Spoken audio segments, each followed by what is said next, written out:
السلام عليكم ومرحبا بكم في مطبخ رانيا الجزائرية. اليوم فيديو جديد إن شاء الله. حبيت نشارك معكم وجبة نتاع عشاء. درتها للزوج كان مسافر، ودرتها لوليداتي أيضا. درت دجاج محمر وبلي فخيت، ودرت شريبة فيرميسال، ودرت شوية حميص والحلو. يعني درت حلو برك بسيط بدون مكسرات. درتو لولدي الصغير. كل يوم ماما ماما ديري لي الطاجين الحلو، فخرجت شريت وجبت المكونات وطيبته. هنا نبداو الفيديو. الدجاجه كما راكم شفتوها غسلتها ونقعتها في المحلول الملحي كما موالفه نقولكم. حضرت التتبيله سهله: توابل الدجاج، الليمون مصير، سمن، التومه والليزيبيس والمطارد. الى عندك لا مايونيز تقدري ديري تاني شويه مايونيز. ما عندكش لا ني مطارد ني مايونيز ديري ياغورت طبيعي. هنا عندي توابل المايناما، عندي الفلفل الكحل، عندي الكركم، عندي الفلفله الحمراء الحاره. عندكم العكري ديروا العكري، ديروا الملح وتبلوا هذيك الدجاجه كما قلت لكم. تنقعوها في الماء والملح والقارص وشويه نتاع سكر، واحد الساعتين ولا 3. من بعد تعاودي تشليها بالماء خفيف ظريف، وتنشفيها بالبابي، لازم تكون ناشفه، وديري كما راكم تشوفوا توجدي التتبيله. من بعد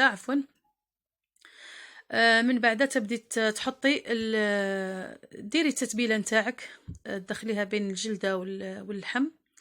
وكما راكم تشوفوا هنا، شوفوا كيفاش قطعت الصدر تاع الدجاج، حفرته وتدخلي فيه هذيك التتبيله. تدخلي التتبيله مليح مليح مليح. نسيت ما قلت لكمش شويه طماطم معلبه، مغرفه صغيره برك تاع طماطم تاع الباطا، وتحركي وشويه قارص تاني، اعصري شويه قارص ولا شويه خل. والمهم كما نقولوا ديري كاع التتبيله، الشيء اللي يجي فيها ديريه. التوابل انت واش تبغي تاني ديري.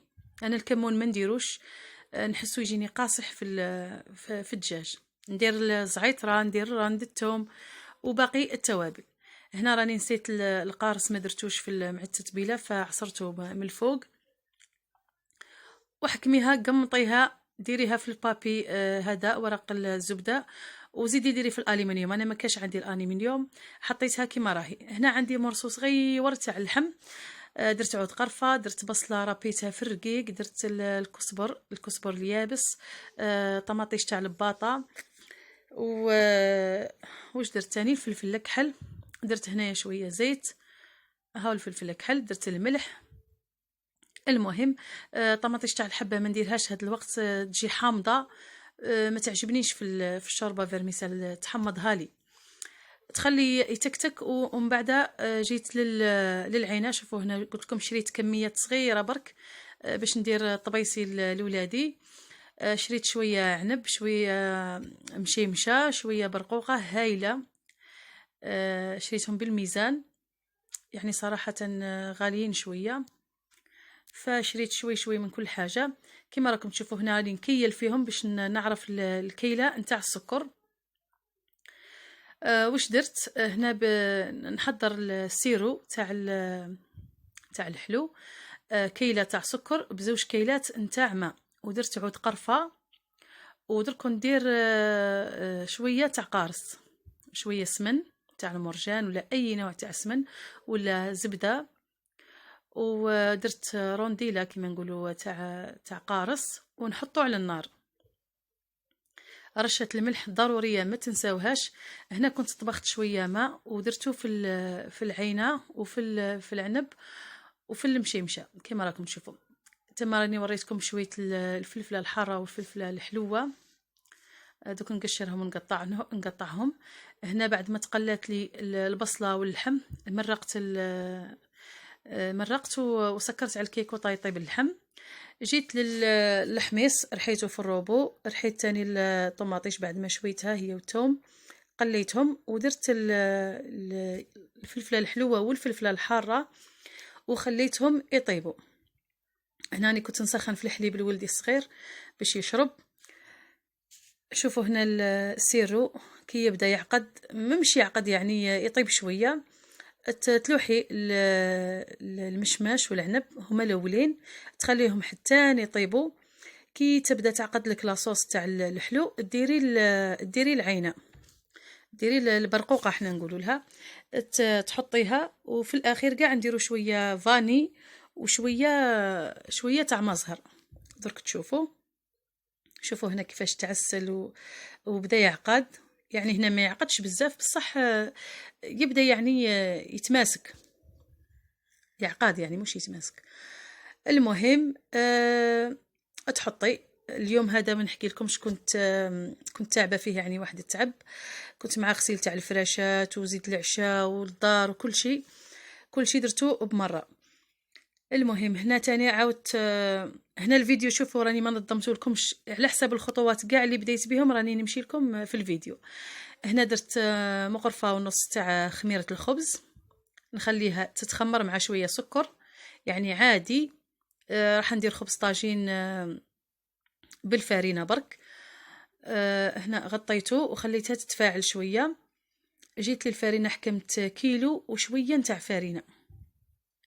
ضروري ما تغربلي الفارينه نتاعك باش يجيك الخبز يجيك خفيف كما راكم تشوفوا. كما قلت لكم الشوربه بعد ما تقلات ومرقتها، المهم كي طيب اللحم ترمي هذيك الشوربه، خاطر راني على ما اظن ما صورتش اللقطه. ديري الكميه المناسبه، ما تكتريش وما تقليش. انا درت حوالي نصف كاس، نصف كاس يعني دار لي سوبيار وبقات لي شويه منها. وديري الحميصه تاني ما تنسيهاش. انا عندي كما راكم تشوفوا هاي كوينه الحميصه، شريتها معلبه طايبه، تشليها وديريها من التالي. هنا الفيديو راهي تعاود مانيش عارفه كيفاش. المهم كيما قلت لكم اليوم هذا يعني مع صباح ربي نط، غسلت الفراشات، غسلت لي كوات، دودرت على الدار، غسلت اللبسه، سيقنا الدار. وكما راكم تعرفوا يعني دائما كيجي يعني كيجي حد هكا مسافر ويكون جاي لازم تنظمي الدار وتنظمي الحاله. وكانت جاتني تاني ضيفه من غردايه، يعني جات وهي مرت عمي، جات يعني واشتغلت معاها بالفطور وكذا. فطولت شويه في العشاء، بديتو على 5 تاع العشيه. والحمد لله يعني كل شيء الحق وكل شيء جا بنين ما شاء الله. هنا كما راكم تشوفوا نرجع للخبز، لميته بشويه ماء وغطيته خليته يتخمر. في نفس الوقت رحت للطاجين تاع الحلو، درت شويه نتاع هذا العطر تاع المزهر بودره، ودرت شويه تاع مزهر عادي سائل وشويه لافاني، هادو من التالي وطفيت عليهم النار. اذا كان عندك اللوز حمصيه، عندك مكسرات ديري، عندك التفاح ديري الشيء اللي يعجبك. كما قلت لكم درتو يعني بسيط بلا لحم بلا مكسرات، وجاء يهبل، جاء ما شاء الله كما راكم تشوفوا. شهيتكم ان شاء الله في الجنه يا ربي. هنا جبت لكم تشوفوا هنا الشريبه اللحم طاب. دوك ندير الحميصه، راكم تشوفوا يعني كميه تاع اللحم قليله بصح جات شريبه ما شاء الله، جات بنينه وتفحفح بالكزبر، جات هايله. درت الحميصه وخليتها تطبخ، من بعد لحت الفيرميسال. هنا بعد ما تخمرت لي العجينه حوالي 10 دقائق، نبدا دركا نعجنها، بصح كشغل نخبطها ماشي نعجنها عجين يعني دليك كبير. دوك تشوفوا كيما هاك. ان شاء الله شي نهار ندير لكم الخبز الطاجين يعني بالتفصيل، ونطيبوا لكم في فرن السعاده.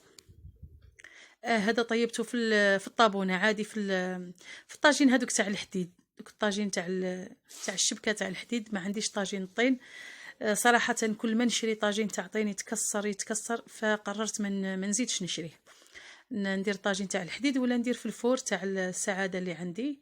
هنا راني ندخل في شويه تاع الماء برك، ودوك ندير الملح. كما تعرفوني انا في الاول عمري ما ندير الملح من الاول.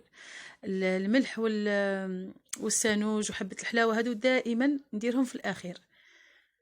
يعني هاد النصيحة كنت يعني كانت امي الله يرحمها كانت معلمتها لنا يعني من حنا وصغار. كان في عمري شوف واقيلا واحد 9 سنين ولا 8 ولا 10 مانيش شافيه. كانت تحطنا حداها وتقولنا اعجنوا وما ديريش الملح من الاول وما ديريش السانوج من الاول. يعني العجين تعلمته منذ الصغر وبقينا يعني نتعلموا لان الوالده توفات يعني وانا في سن صغيره شوي 12 عام.